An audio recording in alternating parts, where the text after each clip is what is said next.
Let's move on then to Space Jam: A New Legacy, it says here, although I don't believe that's actually a film. Is that correct, Drew? They made a sequel to Space Jam and someone watched it? Yes, unfortunately that someone was me. I don't know why I do these things myself. Right, hopefully this is going to be short.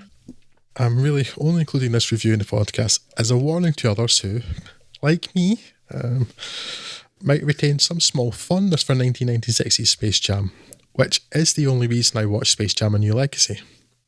I actually watched the original again for the first time in probably 20 years. Ugh, scary thought. Before watching this new film, and it is, as I remembered, fine. It's a slight thing, but with moments of charm and with some reasonable appeal if, like me, you were a fan of Michael Jordan. It actually had a pretty good soundtrack, with a bunch of decent, memorable songs, most of which were written for it.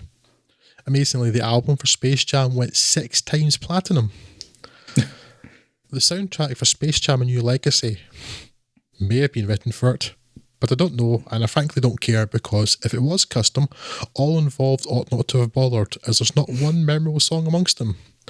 It's just some sound and the occasional insipid cover. I did, however, note during the credits that the one song, MVP, has 21 credited songwriters. 21, Scott? Is that like a line each?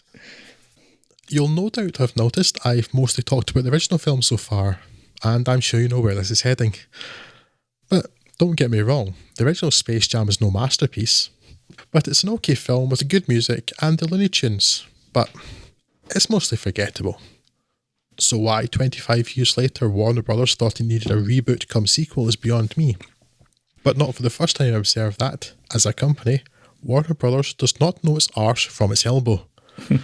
This time around, it's LeBron James who gets sucked into the Looney Tunes world to rescue his son from the clutches of Don Cheadle's.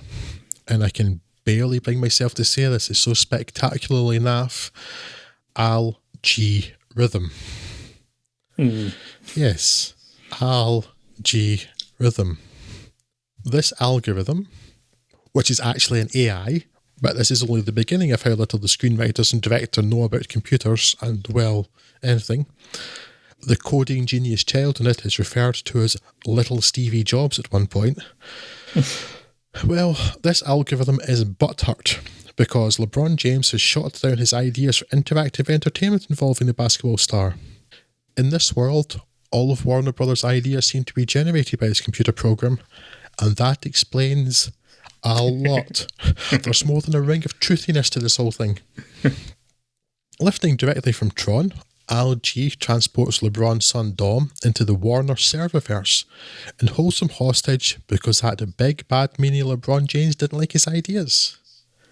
Really, the whole plot is based on a butthurt computer program. I'm not exaggerating.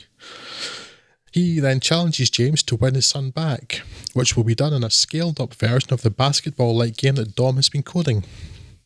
Then, somehow, huge chunks of the world's population are also transported into this digital domain. This, however, seems to cause little consternation or problem anywhere. And if LeBron and his Looney Tunes teammates lose, the tunes are being erased from the server and the humans are never getting back out into the real world. It's remarkably stupid. It's also remarkably dull. And long. The original film had the good grace to come in at an entirely acceptable and appropriate 87 minutes. A New Legacy is touching the 2-hour mark when it finally finishes. Bugs Bunny, that's Bugs Bunny, the Looney Tune, doesn't turn up until 27 minutes have elapsed. 27? And around this time we're also treated to a tiresome trawl through many Warner Brothers properties, which is presumably some sort of wet dream for the corporation's marketing department, but I suspect both bewildering and boring for any children. I could be wrong, of course, but I'm doubtful how well the film's target audience is going to respond to seeing Mad Max Fury Road, Austin Powers, or bloody Casablanca. The last third, the sort of basketball match, is a visual assault where everything is happening all the time, yet is singularly uninteresting, and in which the beloved Looney Tunes characters have been made 3D. It's just wrong. As is the fact that the film opens with a young boy being pressured to get good at basketball, as it's the only way to get his mum out of the slums and poverty. Or Warner Brothers apparently having surveillance access to every computer, phone and camera in the world. And definitely not creepy, and the company seems oblivious to how any of this would come across. Not that this is new though, as Space Jam, the original, heavily relied on the idea of the Looney Tunes being enslaved, and actually featured an animation of Michael Jordan with a ball and chain, forced to work against his will. Tone deaf much? Performance-wise, LeBron James, like his airness before him, is passable but clearly out of his element, and Don Cheadle is terrible, but still gives this horror more than it deserves. A bigger problem is the voicing of the Looney Tunes, which somehow, rather than just being not very good impressions of the legendary Mel Blanc, are not very good impressions of the not very good impressions in the 1996 film, coming across like the voice performance equivalent of a third-generation VHS copy. It's also very bad. So I guess it turns out that wasn't short.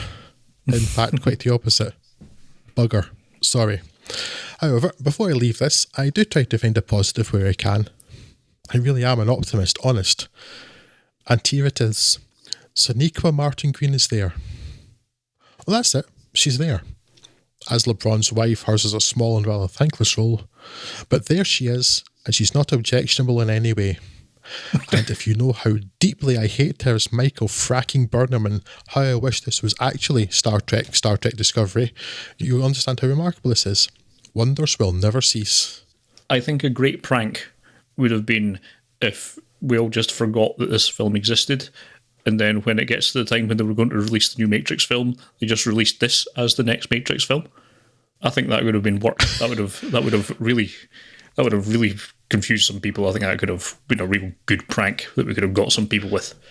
Worryingly, Scott, there's quite a lot of it that is very Matrix-like, including some actual references to the Matrix. Yes. There's quite a lot in there. And were I to find out that some executive at Warner Brothers had some sort of idea that might be a setup for it, I would honestly not be surprised. Yes. Yes, this seemed like a terrible idea. I didn't watch it, so I will accede to your judgment there and continue to not watch it. So yes. Not watching it was the right idea. Well done, you. I'm going to get a sweetie.